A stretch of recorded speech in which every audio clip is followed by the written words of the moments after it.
As the case of a man accused of stabbing an innocent bystander to death on a Cap Metro bus begins to make its way through the court system, the victim's family has expressed concerns about the suspect's criminal history. And they also have concerns over how his cases were addressed in the past.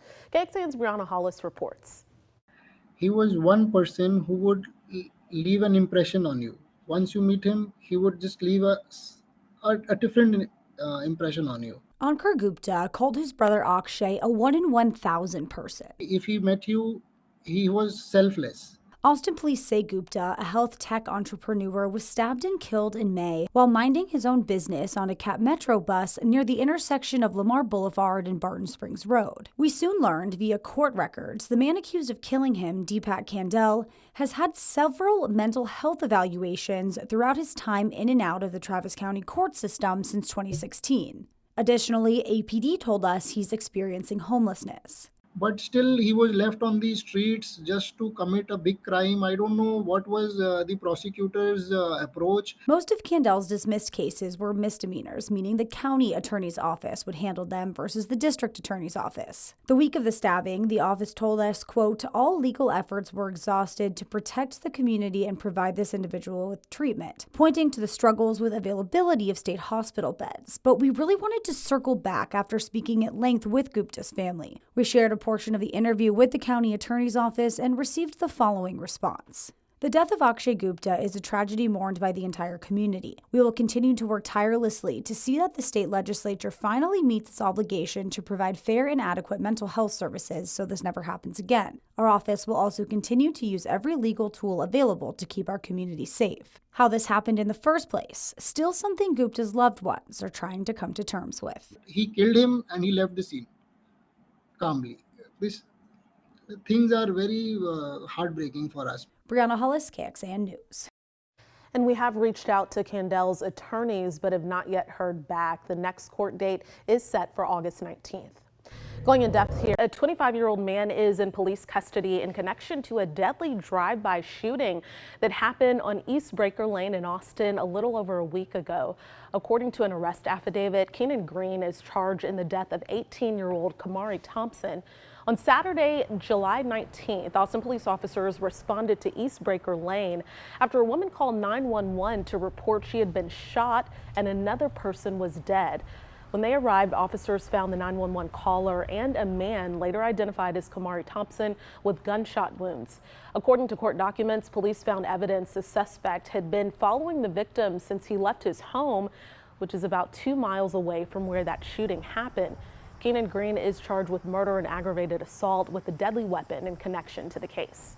You may have recently received a startling text message saying your family's safety is in jeopardy. The text references a proposed change to Austin firefighter staffing. Thanks so much for joining us. I'm Jennifer Sanders. I'm Daniel Marin. KXAN's Grace Reader explains who is behind the message and how the city of Austin is responding.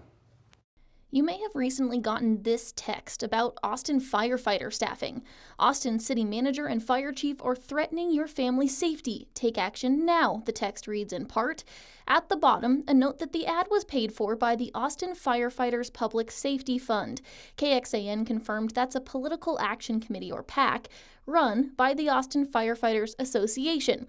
So that text coming from the association, and more specifically, this man, its president, Chief Bob Nix. So it's very important, that the community helps the firefighters, has our back, supports us. If you haven't gotten that text yet, Nix says they're likely to send out a bigger batch soon. So what's in it? In 2018, the city of Austin standardized 4-person staffing on all fire vehicles responding to emergencies. Because of significant budget constraints this year, the city is proposing lowering that standard in some cases. Now the city manager and the fire chief are trying to convince council that these national standards don't matter, that firefighter safety doesn't matter simply to save some money.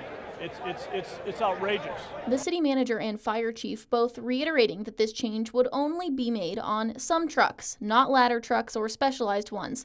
City manager T.C. Broadnax saying in part, this adjustment will allow the city of Austin to staff appropriately, making the best use of taxpayer dollars while maintaining the Austin Fire Department's exceptional level of service and ensuring firefighters can reduce workweek hours to improve their work-life balance and emotional and physical well-being. Grace Reader, KXAN News. The budget and this staffing proposal are not a done deal. Later this week, Austin City Council is likely to vote on its maximum tax rate, which could trigger a tax rate election. And the budget vote won't happen until next month. Going in depth on this, we found the ordinance from 2018 requiring 4-person staffing for all emergency response vehicles. The resolution says the city of Austin began working toward 4-person staffing in the early 1990s and achieved that constant staffing in 2012 after receiving a grant. It also says staffing studies show 4-person staffing has a, quote, positive impact on safety and efficiency. A former Texas state rep who led previous redistricting efforts says the legislature should not go through with the plan to redraw the Texas congressional map. Thanks for joining us. I'm Daniel Marin. And I'm Jennifer Sanders. This all comes as state lawmakers continue to hear public testimony today.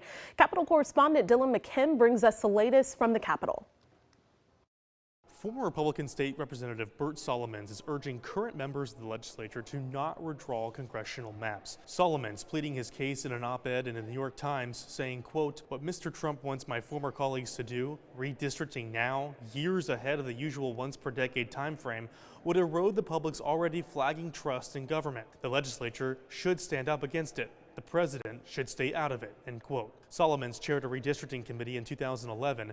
At the time, he said he and his Republican colleagues did push the envelope to gain a political edge, but knew not to cross certain rules. He believes a mid-decade redistricting effort to pick up 5 Republican seats before midterm elections will create chaos, as Democratic-controlled states threaten to redraw their own congressional maps to offset anything Texas does. We're here because we're in response to the charge, the governor placing this on the call. Governor Greg Abbott said he placed redistricting on the special session agenda because of a Department of Justice letter that claimed there are concerns of race-based gerrymandering in 4 of the state's districts. Senate Democrats want the Assistant Attorney General who wrote that letter to testify. The chair of the committee sent a formal invitation over the weekend. I want her to be able to defend their position in going after these majority-minority districts. But that invitation could be elevated into a subpoena if no answer is given. It's very rare that redistricting is done in mid-decade, and certainly an explanation is due. If no answer is given to that formal invitation by Wednesday, Senator King said that the committee will meet to vote on whether or not to issue a subpoena. That would need 2/3 approval from the committee members. But Senator King did say he's unclear or unsure if the committee has any kind of power to subpoena a federal official or compel someone from out of state to come testify. Reporting here in Austin, I'm Dylan McKim. All right, Dylan, thank you so much. U.S. House Minority Leader Hakeem Jeffries is headed to Austin Wednesday. The New York representative plans to hold a closed-door night meeting with the House Democratic Caucus and Senate Democratic Caucus to discuss strategy amid this discussion. Going in depth, redistricting is the process of redrawing voting district maps, which, as you heard, typically happens every 10 years to address things like population shifts. The redistricting process is aimed at making sure districts of roughly equal populations are represented in the U.S. House. Right now, Democrats hold 12 of Texas's 38 congressional seats in the U.S. House. Texas Attorney General Ken Paxton is taking legal action against a New York County clerk for refusing to enforce a judgment against a doctor for sending abortion-inducing medication to Texas. Paxton today announced a lawsuit against the acting Ulster County clerk, Taylor Bruck, for refusing to enforce a $100,000 penalty against Dr. Margaret Carpenter. Now, this all comes after a Texas district court ruled in February that Carpenter violated the state's abortion ban when she sent mifepristone to a Collin County resident after a telehealth appointment. Bruck, the New York County clerk, has refused enforcement requests from Texas before, citing New York's SHIELD law as protecting New Yorkers from the enforcement of other states' abortion bans. KXAN reached out to the Texas Attorney General's office for comment, but we have not yet heard back.